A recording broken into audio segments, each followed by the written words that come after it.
আজকে ওলামায়ে কেরামের মধ্যে সামাজিক কাজ থাকবে না কেন? এরা গরিব দিকে দেখবে না কেন? এতিমের পাশে দাঁড়াবে না কেন?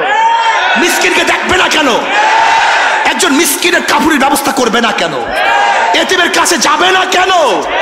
তাদের মাথা হাত বুলাবে না কেন? আজকে একজন ব্যক্তি দুঃখ কষ্টের মধ্যে, কেসের মধ্যে পড়লে একজন ইমাম সাহেব থানায় গিয়ে তার জন্য সুপারিশ করবে না কেন? আমাকে বলো, করবে না কেন? সেখানে চোর যাবে কেন? ডাকাতরা যাবে কেন? লুচ্চারা যাবে কেন? বদমাশরা যাবে কেন? খুনিরা যাবে কেন?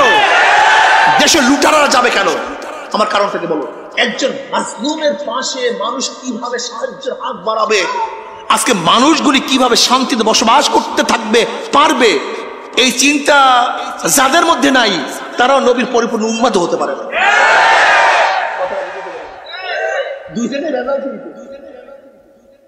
দুই জায়গায় ভেজালটা বুঝেন নাই।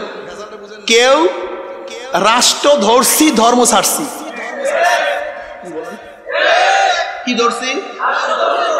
ধর্ম। আর কেউ ধর্ম ধরছি, রাষ্ট্র ছাড়ছি। দুইটাই গলত, এই দুইটাই গলত। শুধু কি তাই, আমাদের মুসল্লি, মোমেন, মুত্তাকিন, আলেম, ওলামা, দাড়ি টুপিওয়ালা এমন হাজারো মানুষ আছে যারা রাষ্ট্রের কথা আলোচনা করলে গেলে হুজুরে দুনিয়াদার হয়ে গেছে, হুজুর ইসলাম থেকে চলিয়া গিয়াছে। বেয়াকুব, তুমি জাহেল হয়ে গেছো, তোমার ইসলামের জ্ঞান থেকে অনেক দূরে চলিয়া গেছো।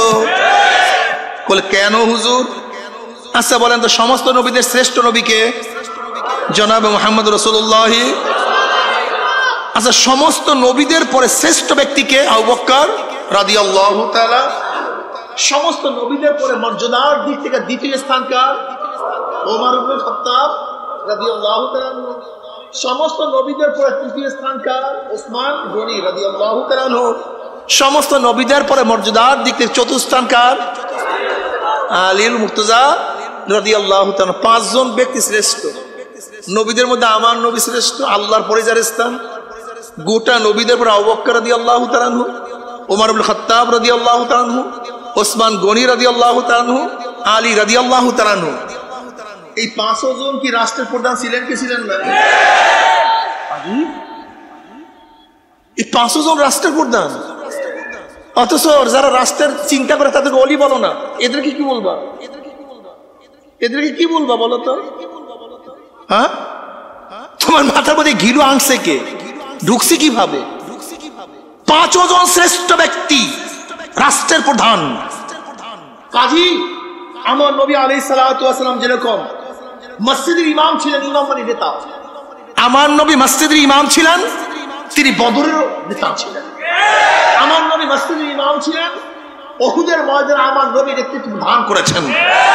মসজিদের ইমাম আমার নবী ছিলেন, খন্দকের ময়দানের ইমাম আমার নবী ছিলেন। কথাটা বুঝাতে পারিনি। একই ব্যক্তি, তিনি ধর্মের প্রধান, ধর্মের প্রধান। আমাদের অবস্থাটা কি বলেন তো? আমরা যারা ওলামায়ে কেরাম আছি, চোখের পানি ঝরাই কিন্তু শরীরের রক্ত ঝরাই না।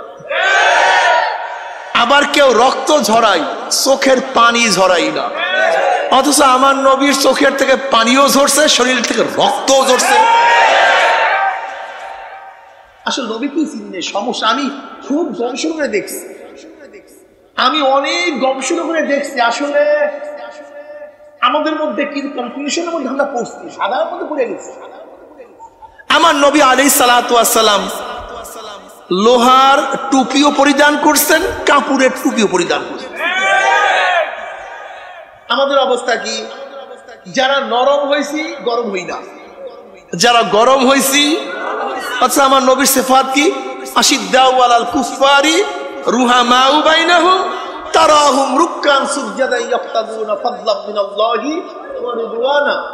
আমার নবী এবং তার সাথীরা কাফের, বেঈমান, মুশরিকদের মধ্যে খুবই কঠিন, খুবই গরম, আবার মুমিনদের মধ্যে খুবই নরম, খুবই নরম। এই তো আমার নবীর সিফাত, এই তো আমার নবীর সিফাত। আমার নবী আলাইহিস সালাতু ওয়াস সালাম কত সুন্দর আওসাফের লোক ছিলেন, গুণের কোনো শেষ নাই। কেমন গুণী, নিজে না খায়া অন্যকে খাওয়ান দিতেন। যখন ওহী নিয়ে আসছেন আম্মাজান খাদিজা কুবরা রাদিয়াল্লাহু তাআলা আনহার কাছে, বললেন যে লাকাদ খাশিতু আলা নাফসি, আমি আমার ধ্বংসের আশঙ্কা করতেছি, ভয় করতেছি। আম্মাজান কি বললেন? কাল্লাহ ওয়াল্লাহ মা ইউখজিকা আল্লাহু আবাদা ইন্নাকা লা তাসিলুর রাহিমা ওয়া তাহমিলুল কাল্লা ওয়া তাকসিবুল মা'দুমা ওয়া তাকলুদ দাঈফা ওয়া তুঈনু আলা নওয়াইবিল হক। কাল্লাহ, আল্লাহর শপথ, আপনাকে আল্লাহ অপদস্থ অপমান করবেন না। আপনার মধ্যে 5টা গুণ, আপনি আত্মীয়তা বন্ধন অক্ষুণ্ণ রাখেন,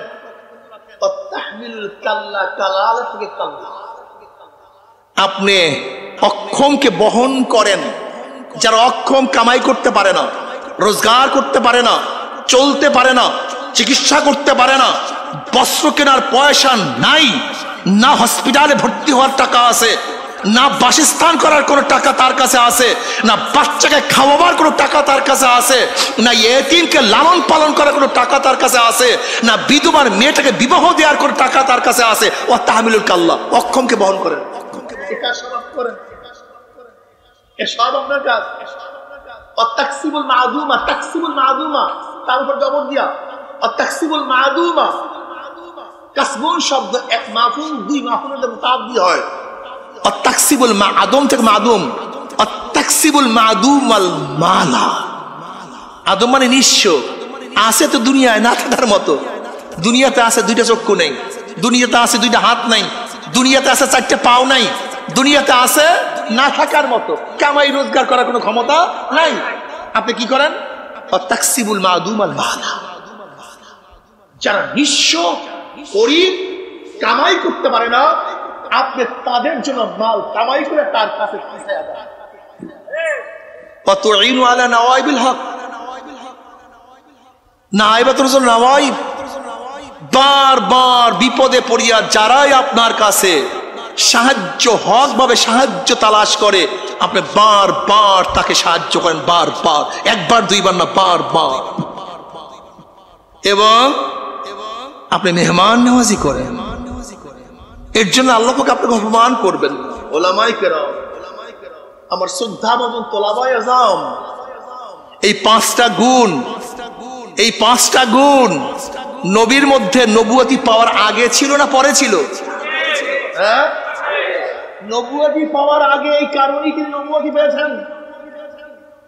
আমার নবী আলাইহিস সালাতু ওয়াস সালাম এই গুণগুলি নবুয়তি পাওয়ার আগে অর্জন করেছেন। আরে আমার নবী রে, নবীরই চিনলা না, সমস্যা তো এখানে। নবীরে চিনলা না, এখানে কি এই কথা খাদিজা কুবরা বলছে আপনি এত ইবাদত করেন? অথচ দেখেন নবী আলাইহিস সালাতু ওয়াস সালাম হেরা গুহার মধ্যে তিনি কিন্তু হেরা গুহার মধ্যে ইবাদতরত অবস্থায় ছিলেন এবং খোদ খাদিজা কুবরা রাদিয়াল্লাহু আনহা তার কাছে খানা পৌঁছাইতেন, তিনি সেখানে ইবাদত ছিলেন। কিন্তু খাদিজা কুবরা রাদিয়াল্লাহু এই কথা বলেন নাই যে আপনি এত ইবাদত করেন, এত মুরাকাবা করেন, এত মুশাহাদা করেন, কাজে আল্লাহ পাক আপনাকে অপমান করবেন না, সেই কথা কিন্তু বলেন নাই। দেখছেন অবস্থা না? আপনি এত নামাজ পড়েন, এত রোজা রাখেন, এত জিকির করেন, এই কথা বলেন নাই। সব সামাজিক কাজ, 500টা সামাজিক কাজ। আজকে ওলামায়ে কেরামের মধ্যে সামাজিক কাজ থাকবে না কেন? এরা গরিব দিকে দেখবে না কেন? এতিমের পাশে দাঁড়াবে না কেন? মিসকিনকে দেখবে না কেন? একজন মিসকিনের কাপড়ের ব্যবস্থা করবে না কেন? এতিমের কাছে যাবে না কেন? তাদের মাথায় হাত বুলাবে না কেন? আজকে একজন ব্যক্তি দুঃখ কষ্টের মধ্যে, কেসের মধ্যে পড়লে একজন ইমাম সাহেব থানায় গিয়ে তার জন্য সুপারিশ করবে না কেন? আমাকে বলো, করবে না কেন? সেখানে চোর যাবে কেন? ডাকাতরা যাবে কেন? লুচ্চারা যাবে কেন? বদমাশরা যাবে কেন? খুনিরা যাবে কেন? দেশের লুটারারা যাবে কেন? আমার কারণ থেকে বলো। আল ইনসান আব্দুল ইহসান, আল ইনসান আব্দুল ইহসান। মানুষ ইহসানের গোলাম। যখনই মানুষ বিপদে পড়বে, যান তার কাছে থাকেন। তার কাছে বসেন, থানায় যান, ইমাম সাহেব, উলামায়ে কেরাম, জজ সাহেবের কাছে যান, ডিসি সাহেবের কাছে যান, আপনাদের মূল্যায়ন করবে, আপনাদেরকে মূল্যায়ন করবে, শ্রদ্ধা করবে। আপনারা বলুন এটা আমার পাড়ার ছেলে, এ সম্পর্কে আমি জানি এই যুবকটা অন্যায় করেনি, বিনা অপরাধ। কেন যাবেন? কিসের জন্য যাবেন? কারণটা সামাজিক কাজ থেকে দূরে কেন করবেন না? এইগুলো আমার নবীর আওসাফ না, না এগুলো নবীর আওসাফ, গুণ, এগুলি করতে হবে, আমাদেরকে চিন্তা হবে, মানুষের পাশে দাঁড়াতে হবে। শোনেন, নেতৃত্ব দেওয়ার গুণ তো ওলামায়ে কেরামের মধ্যে। চোর গুন্ডা বদমাশরা কেন নেতৃত্ব দেবে? তবে রাজনীতি শব্দ অর্থ কি? রাজার নীতি বলেন, অথবা নীতির রাজা। দেশের বড় রাস্তাটার নাম রাজপথ, হাঁসের বড় হাঁসটার নাম, নীতির বড় নীতিটার নাম। তার রাজনীতি তো সর্বশ্রেষ্ঠ উৎকৃষ্ট নীতি। এর চোরদের কাজটা কি? এর গুন্ডাদের কাজটা কি? এর ধর্ষকদের কাজটা কি? এখানে খুনিদের কাজটা কি? এখানে বেঈমানদের কাজটা কি? ওলামায়ে কেরামের কাজ। রাজার নীতি, নীতির রাজা, সর্বোৎকৃষ্ট নীতি। আপনি বলছেন হুজুর তো গান্দা হয়ে গেছে, ময়লা হয়ে গেছে, ময়লা হয়ে গেছে, গান্দা হয়ে গেছে। বেশ ভালো কথা, গান্দা হয়ে গেছে, ময়লা হয়ে গেছে। তুমি যদি পরিষ্কার পানি নিয়ে সেখানে না যাও তাহলে ময়লা যাবে, ঠিক আছে না? না দুর্গন্ধ, ও পচবে, পোকা হবে, এমন জাম ছড়াবে যে জাম থেকে তুমিও নিস্তার পাবা না বন্ধু, তোমার ঘরে জাম ঢুকবে। ময়লা তো অবশ্যই, ময়লাকে ধুয়ে দাও, স্বচ্ছ পানি ব্যবহার করো। আমার নবী আলাইহিস সালাতু ওয়াস সালাম খুব পরিষ্কার জায়গায় আসেন নাই, ময়লা জায়গায় আসছেন। বাংলা কথা বুঝেন নাই? কোন জায়গা? সেই জায়গার নাম, সেই দেশটার নাম কি, সেই জায়গাটার নাম কি, সেই লোকগুলির নাম কি? যে মসজিদের মধ্যে সবচেয়ে ময়লা, রিস, নাপাক মূর্তি কাবা শরীফের মধ্যে ছিল, সেখানে আমার নবী আসতেন। যে জমানার মধ্যে জাহিলিয়াত সবচেয়ে খারাপ লোকগুলি বসবাস করত, সেই জমানায় তো আমার নবী আসতেন না, ফেরেশতাদের জমানায়। দেখেন না আমার নবী আসছেন কখন? কাবা শরীফের মধ্যে কি ছিল? হ্যাঁ, আর রুজ্জা ফাহজুর, এই যে রুজ্জা ফাহজুর, এই যে মূর্তি সবচেয়ে নাপাক, সেই নাপাক জায়গায় নবী এসে জায়গাকে পাক করিয়া ফেলেছে। যে যুগটা ছিল অন্ধকারের যুগ, সেই যুগটাকে আলোকিত করিয়া ফেলেছে। মাশাআল্লাহ, এই তো বুঝছেন, সেই যুগটাকে আলোকিত করিয়া ফেলাইছেন। যারা মদ খেয়া ভূত হইয়া থাকতো তারাই সিজদার মধ্যে ভূত হইয়া থাকে। সাহাবায়ে কেরাম রিদওয়ানুল্লাহ আজমাইন একসময় মদ পান করতো, লেকিন আমার নবী আসার পরে মদ তো আর পান করেন। আমার মাওলার জিকির এমন ভাবে মত্ত হয়ে গেছে, মাওলার ইবাদতের মধ্যে এমন ভাবে গরক হয়ে গেছে, আমার মাওলা ছাড়া কিছুই বুঝতো না। যে সাহাবায়ে কেরাম রিদওয়ানুল্লাহ আজমাইন সারাদিন মূর্তি নিয়ে ব্যস্ত থাকতো। বহু সহিহ রওয়ায়াতের মধ্যে আসছে, সাহাবারা নিজেরাই বয়ান করেন, আমরা এত অধপতনে চলে গেলাম, একটা পাথর ধরতাম, কয়েকদিন পূজা করতাম, আবার সেই থেকে ভিক্ষা মারি আর একটা পাথর ধরতাম, ওইটা ভালো না এটা ভালো, কেমন বড় এরকম অধপতনে চলে গেছি। অথচ আমার নবী আলাইহিস সালাতু ওয়াস সালাম সেখানে আসার পরে সেই মানুষগুলি এত উন্নত শিখরে চলে গেছে, এত দূরে চলে গেছে। আমার মাওলা ডাক দিয়ে বলে রাদিয়াল্লাহু আনহুম ওয়া রাদওয়ান, ওরাও আমার উপর রাজি, আমিও ওদের উপরে রাজি। জোরে বলে সুবহানাল্লাহ। বেলাল হাবশী রাদিয়াল্লাহু তাআলা আনহু এত উঁচা চলে গেছেন, নবী আলাইহিস সালাতু ওয়াস সালাম মেরাজের রজনীতে জুতার আওয়াজ পাইতে আছেন। জিবরাইলকে বললেন, ভাই জিবরাইল, কার পায়ের আওয়াজ? বলে বেলাল হাবশীর পায়ের আওয়াজ। বেলাল হাবশী হাঁটে জমিনের মধ্যে, জুতার বাড়ি আনুষের মধ্যে।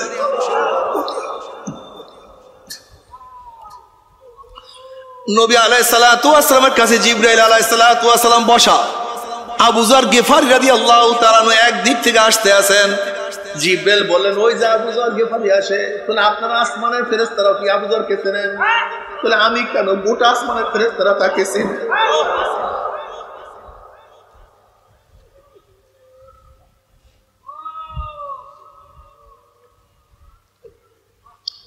নবী আলাইহিসসালাতু ওয়াস সালাম হেরা গুহার মধ্যে আম্মা জান খাদিজা কুবরা রাদিয়াল্লাহু তাআলা আনহা খাদ্য নিয়ে আমার নবীর কাছে গেলেন। জিবরাইল বললেন, খাদিজাকে সালাম দেন এবং তাকে সুসংবাদ দিয়া দেন, জান্নাতের সাদা পোশাক তার জন্য নির্মাণ হয়েছে।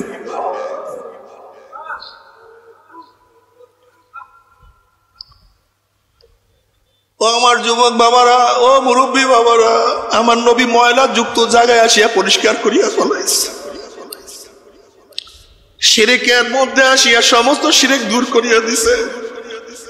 কুফরের মধ্যে আসিয়া সমস্ত মানুষকে তাওহীদ বানাইয়া দিছে। যারা আমার মাওলাকে চিনত না, আমার মাওলার মারেফাত এমন ভাবে তারা অর্জন করছে, আল্লাহ তাদের সে শ্রেষ্ঠ আর কেউ হইতে পারবে না।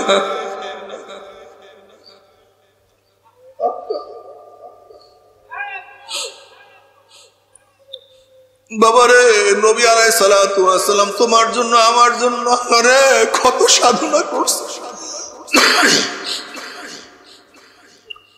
হেরেমের মধ্যে নামাজরত অবস্থায় ছিলেন।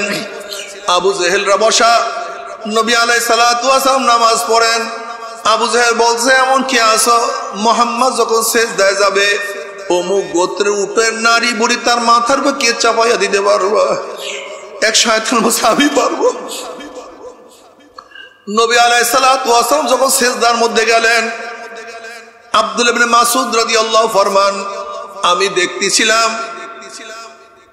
একটা উটের পচা নারী বুড়ি নবী আলাইহিসসালাতু ওয়াস সালাম মাথা উপরে চাপাইয়া দিছে। আমার নবী মাথা তুলতে পারতেছিলেন না।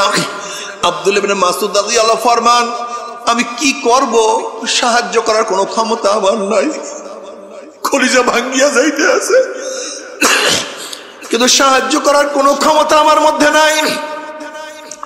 কে যেন ফাতেমা রাদিয়াল্লাহু তাআলাকে খবর দিছে যে আপনার অবস্থা এরকম, আপনার আব্বার অবস্থা এরকম, আপনার আব্বা তো মাথা মুবারক তুলতে পারতে আসে না, সিজদার মধ্যে পড়া, উটের নারী বুড়ি মাথার উপর চাপানো। ফাতেমা রাদিয়াল্লাহু তাআলা ছোট বাচ্চা, আরে সে কোন রকমের কষ্ট করিয়া, ছোট বাচ্চা যে বাবার এই অবস্থা দেখে কলিজার মধ্যে কেমন ব্যথা লাগছে, কতই না কষ্ট পাইছে। ছোট বাচ্চা আস্তে আস্তে কষ্ট করিয়া উঠেন নারী বুড়ির নবীর মাথা থেকে সরাইয়া দিছে। আমার নবী মাথা তুলছেন, আল্লাহর কাছে দোয়া করলেন, আল্লাহ দোয়া কবুল করিয়া ফেলাইছে। এ আমার মুসলমান বাবারা, যদি আমার নবী দিনের জন্য এত কষ্ট করতে পারে, তুমি আমি সেই দিনের জন্য কি কষ্ট করলাম রে বাবা। নবী আলাইহিসসালাতু ওয়াস সালাম শিয়াবা আবু তালেবের মধ্যে উলামায়ে কেরাম, নবী আলাইহিসসালাতু ওয়াস সালাম শিয়াবে আবু তালেবের মধ্যে 3 বছর অবরুদ্ধ অবস্থায় ছিলেন। কেউ কথা বলে নাই, কিছু বিক্রি করে নাই, সালাম দেয় নাই, কালাম করে নাই, এক ঢোক পানির ব্যবস্থা করে নাই। গাছের পাতা খাইছেন, ছাগলের বড়ির মতো পায়খানা করছেন। মহিলাগুলি ক্ষুধার্ত, স্তন্য শুকায় গেছে। বাচ্চারা যখন মহিলাদের বুকের মধ্যে টান দিছে, দুধ না পেয়ে ঠাট্টা মরিয়া চিল্লান দিছে, কিন্তু একজন মেয়েও ঈমান ছাড়ে না, একজন মহিলা বেঈমান হয় না, একজন মহিলাও ইসলাম সারিয়া নবীকে সারিয়া চলিয়া যায় নাই। তুমি আমি সেই দিনের জন্য কি ত্যাগ করলাম, হিসাব নিকাশ না মিলাইয়া কেউ মাওলার কবরে যাইও না। আল্লাহ আল্লাহ তুমি কবুল করিয়া নাও। এ আমার যুবক বাবারা, এ আমার মুরব্বী বাবারা, যদি নবীর সুন্নাত পালন করিয়া, নবীর হুকুম পালন করিয়া, নবীকে মোহাব্বত করিয়া কবরে যাইতেই পারো, জনাবে মুহাম্মদ রাসূলুল্লাহ সাল্লাল্লাহু আলাইহি ওয়াসাল্লামের রওজার সাথে যখন সুরাক হইয়া যাবে, রাস্তা হইয়া যাবে, ফেরেশতারা বলবে মান হাজার রজুল, চেন ওই ব্যক্তিকে। তখন যুবক দেখবে আমার নবীর মাথার সাথে তার মাথার মিল, নবীর চেহারার সাথে তার চেহারার মিল, নবীর পোশাকের সাথে তার পোশাকের মিল, নবীর দলের সাথে তার দলের মিল, নবীর নীতি আদর্শের সাথে তার নীতি আদর্শের মিল, নবীর সাথে তার নেতার মিল। অমনি দেখিয়া চিনিয়া ফেলাইবে, বলবে যে আমার নবী জনাবে মুহাম্মদ রাসূলুল্লাহ সাল্লাল্লাহু আলাইহি ওয়াসাল্লাম, ওনার প্রেমে পড়িয়া মাথার থেকে টুপি নামাই নাই, ওনার প্রেমে পড়িয়া দাড়ির মধ্যে পোষ লাগাই নাই, ওনার প্রেমে পড়িয়া সুন্নাত সারি নাই, ওনার প্রেমে পড়ে ওনার আদর্শ বাস্তবায়ন করার জন্য আমার নিজের জীবনের দিকে তাকাই নাই। এই যে আমার নবী জনাবে মুহাম্মদ রাসূলুল্লাহ সাল্লাল্লাহু আলাইহি ওয়াসাল্লাম, অমনি আমার মাওলা ডাক দেবে সাদাকা আবদি, আমার বান্দা সত্য কথা বলছে। ও আফরুশুল ফরাশা মিনাল জান্নাহ ওয়াল বিসু মিনাল জান্নাহ, হে ফেরেশতা আমার বান্দা বান্দির গায়ের মধ্যে জান্নাতের পোশাক লাগাইয়া দে, জান্নাতের বিছানা বিছাইয়া দে, জান্নাতের নাজ নিয়ে আমাদের গোটা কবরটাকে ভরিয়া দে। আল্লাহ তুমি কবুল করিয়া নাও। কিন্তু যাদের সাথে নবীর সম্পর্ক নাই, ওই নাফরমান দেখবেন নবীর মাথার সাথে তার মাথার মিল নাই, নবীর পোশাকের সাথেও মিল নাই, আদর্শের সাথেও মিল নাই, নীতির সাথেও মিল নাই, নবীর দলের সাথে দলের মিল নাই, নবীর সাথে নেতার কোনো মিল নাই। তখন ওই নাফরমান আমার নবীকে চিনতে পারবে না। নাফরমান বলবে হা হা লাদরি, হা হা লাদরি, আমি ওনাকে চিনি না, ওনার সাথে আমার কোনো সম্পর্ক নাই। অমনি আমার মাওলা ডাক দিয়ে বলে কাযাবাদু গুল্লাহ, আমার দুশমন মিথ্যা কথা বলছে, এ কবরের মাটি চাপ দে। অমনি কবরের দুই পাশের মাটি এত জোরে চাপ মারবে, চাপের জোরে এক পাঁজর হাঁটি আর এক পাঁজরে লাগাইয়া ফেলাইবে। এ ফেরেশতারা কবরের মধ্যে আগুন ধরাইয়া দে, অমনি গোটা কবরটা আগুনে ভরিয়া যাবে। এ সাপ জড়াইয়া ধর, অমনি 99টা সাপ আসিয়া নাফরমানকে প্যাঁচ মারবে। আল্লাহ মাফ করিয়া দাও, আল্লাহ তুই আমাদের সবাইকে ক্ষমা করিয়া দাও। আযাবুল কবর হক, কোন কবরে আযাব সত্য, কোনো সন্দেহ নাই। বাবারে তুমি কি বুখারী শরীফের রাওয়ায়াত দেখো নাই? আসমা বিনতে আবু বকর রাদিয়াল্লাহু তাআলা আনহুমা ফরমান, নবী আলাইহিস সালাতু ওয়াস সালাম খুতবা দেওয়ার জন্য, বয়ান করার জন্য, ওয়াজ করার জন্য দাঁড়াইলেন। নবী আলাইহিস সালাতু ওয়াস সালাম যখনই কবরের আযাব বয়ান শুরু করলেন, দাজ্জাল মুসলিমুনা দাজ্জাতান, মুসলমানদের মধ্যে এমন হায়বাত পেরেশানি চিল্লাচিল্লি শুরু হয়ে গেল, এরকম চিল্লাচিল্লি শুরু হয়ে গেল। নাসাই শরীফের রওয়ায়াতের মধ্যে আছে, রাবি বলেন চিল্লাচিল্লি কান্নাকাটির কারণে নবী কি বয়ান করতেছিলেন আমি শুনতে পাইতেছিলাম না। যখন নসিহত শেষ হয়ে গেছে, চিল্লাচিল্লি বন্ধ হয়ে গেছে, কাছের একজনকে প্রশ্ন করলাম, ভাই নবী কি বয়ান করছে, কি আলোচনা করছে, কি নসিহত করছে? তখন তিনি আমাকে বললেন যে নবী বলছে অচিরি কবরের মধ্যে দাজ্জালের ফিতনার মতো ফিতনার সম্মুখীন হইতে হবে। শুধু এই বয়ান শোনার সাথে সাথে সাহাবাদের মধ্যে চিল্লাচিল্লি কান্নাকাটির রোল পড়িয়া গেছে। অথচ সেই কবরের চিন্তা তোমার আমার চোখে পানি আসে না, বুঝে তো বাবা আসে না। আল্লাহ আল্লাহ তুই আমাদের সবাইকে মাফ করিয়া দাও, আমাদের সবাইকে ক্ষমা করিয়া দাও। এই কবরের মধ্যে হাজার হাজার বছর থাকতে হবে, এরপর আল্লাহ কিয়ামতের ময়দান কায়েম করবে। আল্লাহ তুমি মাফ করিয়া দাও। বাবারে কিয়ামতের ময়দানের কিছু আলামত করুণাকালীন আমরাও দেখিয়া ফেলাইছি। তুমি কি দেখো নাই, ফেনীতে এক ব্যক্তি কোন রকমের পেট্রোল পাম্পে চাকরি করিয়া দোতলা একটা বিল্ডিং করছে। যখন ওই ব্যক্তির করোনা হয়েছে, পরিবারের সবাই নিচে তালা মারিয়া ফেলাইছে। ওই ব্যক্তির পানি ভাষা স্ত্রীর ডাক দিয়ে বলে, হ্যাঁ আমার স্ত্রী কলিজা শুকায় গেছে, জিব্রা শুকায় গেছে, তোমার জন্য সব কিছু করলাম, আমাকে এক গ্লাস পানি দাও। স্ত্রী পানি নিয়ে স্বামীর কাছে যায় নাই। এবার ছেলেকে ডাক দিয়ে বলে, আমার বাবা তোর জন্য সব কিছু ত্যাগ করছি, সব কিছু করলাম, আজকে তোর বাবা মারা যায়, আমাকে এক গ্লাস পানি দে। ছেলেও বাবার কাছে পানি নিয়ে যায় নাই। এবার মেয়েকে ডাক দিব, মা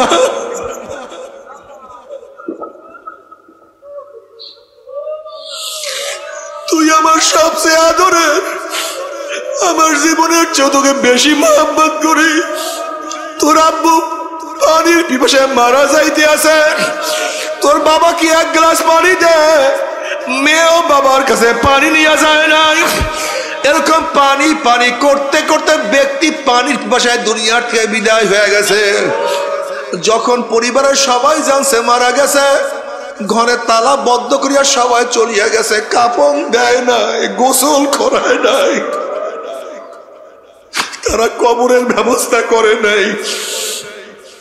এলাকার লোকজন যখন শুনতে পাইছে, দরজা ভাঙ্গিয়া তারা কাপন দাপনের ব্যবস্থা করছে। বাবারে, দুনিয়ার বিপদে কেউ কার পাশে নাই। এই কথায় আল্লাহ পাক কিয়ামতের ময়দানের কথা বলছেন, ইয়াউমা ইয়াফিরুল মারউ মিন আখিহি ওয়া উম্মিহি ওয়া আবিহি ওয়া সাহিবাতিহি ওয়া বানিহি। কিয়ামতের ময়দানে আপন ভাই ভাই পরিচয় দেবে না, মা ছেলেকে সাহায্য করবে না, ছেলেও মাকে সাহায্য করবে না, বাবা ছেলেকে উপকার করবে না, ছেলেও বাবাকে উপকার করবে না। নেতা তেতা সব পালাইয়া বেড়াবে, কেউ কাউ সাহায্য করবে না। এমন কুল ইব্রাহিম খলিলুল্লাহ নাফসি নাফসি, মুসা কালিমুল্লাহ নাফসি নাফসি, ঈসা রুহুল্লাহ নাফসি নাফসি। সমস্ত নবীরা বলবে, মাওলা আমাকে বাঁচাও, আমাকে বাঁচাও, আমাকে বাঁচাও। এই মুহূর্তে জনাব মুহাম্মদুর রাসূলুল্লাহ সাল্লাল্লাহু আলাইহি ওয়াসাল্লাম সিজদায় পড়ে বলবে, মাওলা তোমার ইজ্জত ও জালালের কসম খাইয়া বলতে আছি, আজকে ওই জাহান্নাম জমরে একটা উম্মত কেউ খাইয়া ফেলায়, আমি কিন্তু তোমার হাবিব জান্নাতের মধ্যে ঢুকবো না। ও কপাল পরার দলেরা, যে আল্লাহর হাবিব কঠিন মুহূর্তে তোমাকে আমাকে ভুলবে না, সেই আল্লাহর হাবিবের দাড়ির মধ্যে কেমনে পৌঁছলা গাও বাবারে, একটু কি কলিজায় ব্যথা লাগে না? নবী আলাইহিস সালাতু ওয়াস সালাম দোয়া কবুল করে আল্লাহ পাক বলবে, যাও জিবরাইল আমার হাবিবের কাছে পানি টুকু নিয়ে দিয়ে আসো। নবী আলাইহিস সালাতু ওয়াস সালাম যখন ওই পানি জাহান্নামের গায়ে ছিটা মারবে, জাহান্নাম ক্যাত ক্যাত ক্যাত ক্যাত করে পিছনে সরিয়া যাবে। নবী আলাইহিস সালাতু ওয়াস সালাম বলবে, মাওলা রে, যেই জাহান্নামকে লক্ষ লক্ষ ফেরেশতারা ধরিয়া রাখতে পারে না, এ আবার কোন কুদরতি পানি, কোন আশ্চর্য পানি, যেই পানি মারার সাথে সাথে জাহান্নাম পিছনে সরিয়া গেল। আল্লাহ পাক ডাক দেন, হাবিব গো, এই পানি কোন আশ্চর্য পানি না, কোন কুদরতি পানি, পানি হলো তোমার গুনাহগার উম্মতের চোখের পানি। আল্লাহ আল্লাহ আল্লাহ। বাবা, তুমি কি জানো চোখের পানির কত দাম? কিয়ামতের মধ্যে আল্লাহ পাক এক ব্যক্তিকে জাহান্নামের ফয়সালা দিয়া দিবে। চোখের একটা পশম বলবে, মাওলানা তোমার নবী সত্য বলছে না মিথ্যা বলছে? আল্লাহ পাক বলবে, আমার নবী যা বলছে সবই সত্য বলছে, মিথ্যা বলার তো প্রশ্নই হইতে পারে না। তখন চোখের পশম বলবে, মাওলারে তোমার নবীর ঘোষণা, মান বাকা মিন খশিয়াতিল্লাহি হারামাল্লাহু তিলকাল আইন আলান নার। যেই চক্ষু তোমার ভয়ে জাহান্নামের ভয়ে কাঁদবে, সেই চোখের উপরে তুমি জাহান্নামের আগুন হারাম করিয়া দিবা। এইটা তোমার নবীর ঘোষণা। আমি চোখের পশম সাক্ষী দিতে আসি, তোমার এই বন্দার নামাজে দাঁড়াইয়া কত কান্না কানছে, রুকুতে গিয়া কত পানি ঝরাইছে, সেজদায় পড়িয়া কত মাটি ভিজাইছে, ওয়াজ নসিয়া জিকির আজকারে বসিয়া মোনাজাত দুনিয়া কান্দিয়া কান্দিয়া কত বুক ভাসাইছে। এরপরে তুমি তাকে কিভাবে জাহান্নামের ফয়সালা দিলা? অমনি আমার মাওলা জিবরাইলকে ডাক দিয়া, জিবরাইল গোটা কিয়ামতের ময়দানের মানুষকে এলান করিয়া দে, জানাইয়া দে, অমুকের ছেলে অমুককে আল্লাহ পাক শুধুমাত্র চোখের একটা পশমের সাক্ষীর কারণে আমার মাওলায় মা করিয়া দিছে। বাবারে,